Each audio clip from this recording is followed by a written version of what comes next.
So one thing I want to talk about is my CBT experience. So I passed it sort of a year ago, yesterday actually, and it wasn't too bad. I passed obviously, and it's quite good fun, but the days leading up to it I was just so nervous. It was the first time I've ever been on like a motorised vehicle. I'd only like driven a car in like a car park or been on my moped just up and down the road really. So it's going to be like a whole new experience as I was just used to cycling. So I got there at 8 or at 7:30 in the morning. I turned up early and I was just waiting around. I brought my own gear with me, so I just got that on whilst everyone else turned up. And then the first part was just going over the bikes, so we knew like what bit did what, and sort of just understanding the basics of riding. Now that went all fine because it's just theory, you're not actually being tested on anything. It's just learn this and sort of remember it. But the next step was learning actually how to use the bike. And now I did my CBT on my own bike, my RS50, because it was already down at the garage because it had its MOT. So I was sort of fortunate enough to be able to practice on a geared bike. So I went into a car park and then they just literally said, jump on the bike, this is what you do, and do a few U-turns, just get used to it, emergency stops and that sort of thing. We just went on the bike and went. I picked up the gears really easily. Obviously I wasn't perfect, going down gears I was a bit clunky, missed the gear, that sort of thing, but you get used to it after a little while. But the thing is, my bike, my RS50, I hadn't ridden it for at least a few months prior to the CBT,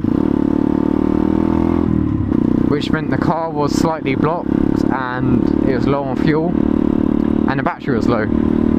So there's everyone on their school bike automatics, and I'm just on my own geared bike. And then my bike didn't really start half the time, so that's quite awkward. And then I ran out of fuel, which was not a good experience. Luckily I was just around the car park doing my stuff, and I sort of just heard the bike die a bit and I was like, oh no, what's that? Then realised I ran out of fuel. But luckily I've got it on reserve, so I could just carry on a little bit. But I forgot to bring money with me, so I had to ring up my mum, get her to bring money down, and then we got it all sorted. But it's just really awkward. Whereas everyone else is sort of turning off their bike and they can go away, I have to stay on my bike and keep it running. So that was a bit off-putting, and it did make me a bit more nervous to go on the road on my own bike because of that. But I'd say it's a good experience because I now know don't run out of fuel or you're going to have trouble starting it. Yeah, so then we went back into the classroom, we learnt a bit, we went over sort of the road safety aspects and roundabouts and junctions and stuff. That's all fairly simple, you're not really getting tested then, it's just telling you what to do, what to look out for. And then we had lunch. Most people just headed out to the local cafe. I went, I just stayed there because I brought my own food. But then, after lunch, we went on the road, and that was the part I was most nervous about. Now, I mean, it wasn't too bad. To start off with, I was really nervous. I literally got on my bike and put the intercoms on, and I was just like, oh no, it's the time now. But I just went up the road to a dead end, did a U-turn, came back, and I was feeling quite confident. And it's just a really weird feeling, like actually going out on your own bike, because previously I'd just been cycling, and to be able to go on your own sort of moped on the real roads, it's just really strange. After seeing your bike in the garage for like a few months, just sitting there, to actually be on it, riding, it's sort of a big change for me, it was. But yeah, we went on the road for about an hour, hour and a half. It was really enjoyable. He didn't really mind if I went a bit above 30, going down hills, say like this bit. He didn't mind. And overall it's just a really good sort of day. Only bad thing that I did on the road was when I was going around a roundabout, I went down too many gears. I think I was going about 30 miles per hour in 4th gear, knocked down way too many gears. I think I went either into 2nd or maybe even 1st. And then obviously going about 20 onto a roundabout and you go down that many gears, it's asking for trouble. My rear wheel skidded, it slipped out underneath me, but luckily I managed to keep control of the bike and it wasn't too bad. The guy on the intercom said, oh no, yeah, you just went down too many gears. And then when we stopped it a bit later, he said, do you know why you did it? I was like, yeah, went down too many gears, should have stayed up in 3rd. He's like, well done. It's not a problem really, just as long as you know what you've done wrong and try not to do it next time, that's alright.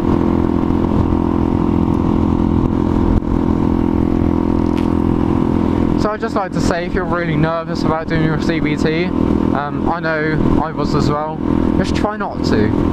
It's nothing to worry about. It's quite hard to actually fail. It's not as if you're doing a license where you can really sort of test it. It's just sort of seeing whether you're aware of stuff around on the road and you're able to ride sensibly and safe. That's the main point they're just trying to look out for. So I hope this has helped, and if you do have any questions, feel free to ask. I was in sort of your situation last year. Now your CBT lasts for 2 years, so I might have to do mine next year if I don't take my license. Now I did try and record this vlog a few days ago, but my audio was literally awful. That's when I first took out my baffle and my mic positioning was quite bad. So the only thing you heard was either wind noise or my exhaust. At the moment, because I've got my intercom set up in my helmet, I've put the microphone in a little windsock for it because it's quite thick, and I've got it facing the opposite way, so hopefully it helps. Now, my bike, this 125, I'm actually really enjoying it. It's a really big change from my 50cc. Just the power, sort of the instant power,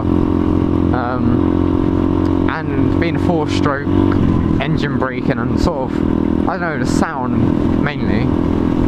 But it's been a really good bike. I'm enjoying it. The fuel consumption isn't actually too bad. I thought it was going to be really sort of thirsty, but you know, it's not too bad. Filled up just like 10 miles ago, put 2 pounds in, and that lasted me to like Brighton, back, Henfield, so it's pretty good. Now the bike's gears are really smooth. On my 50 I had to like give it a really big push to get up to certain gears, whereas this is smooth throughout. The clutch is quite hard, it's quite stiff, but it's smoother, I'd say. The throttle's nice, there's a bit of play in it, so I might need to adjust it, but it idles nicely. One thing is the idle might be a little bit low, because I think you're meant to be able to pour from first without using the throttle, whereas with mine I have to actually give it a little bit of throttle to actually bite, because if I only give it like a tiny bit, it'll just sort of jerk. Like there, that wasn't too bad, but as I let the clutch out a little bit more, it's sort of jerked. Bad thing, in comparison to my 50, it's quite easy to go, you know, a bit faster. I think because it doesn't vibrate as much, or it still vibrates but not as much, and it's not really revving as high, it doesn't feel like it's going as fast. It's been good riding, and I'll see you guys next time.